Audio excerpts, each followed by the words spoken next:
How's Tuesday the 17th? That won't work. Friday? That won't work. Thursday? That won't work. Hi there, I'm Valeri Little, founder of Built to Soar, where I help you get out of the grind so your business will take flight.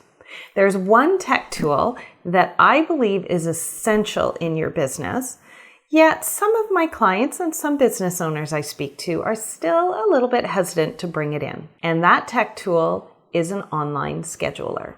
So I'm wondering, do you have one in your business? It changed a lot of things in my business when I brought it in. So let me tell you why I believe an online scheduler is really important. First of all, it just automates that whole back and forth dance that may happen when you're trying to book a meeting or somebody's booking a meeting with you. And when you start that dance back and forth, sometimes things fall through the cracks and the meeting never gets booked.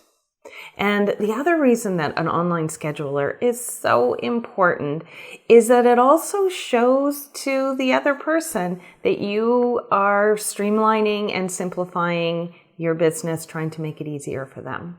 Now, some of the resistance that I hear from my clients and others I speak to is that, well, it might detract from the personal aspect of your business. Anytime that you bring a tech tool into your business, it may feel a little uncomfortable at first. However, when you do bring it into your business, you will see how these tech tools really help bolster your relationships with your clients so you can focus on the meaningful conversations and not be wasting your time on that back and forth administrative work.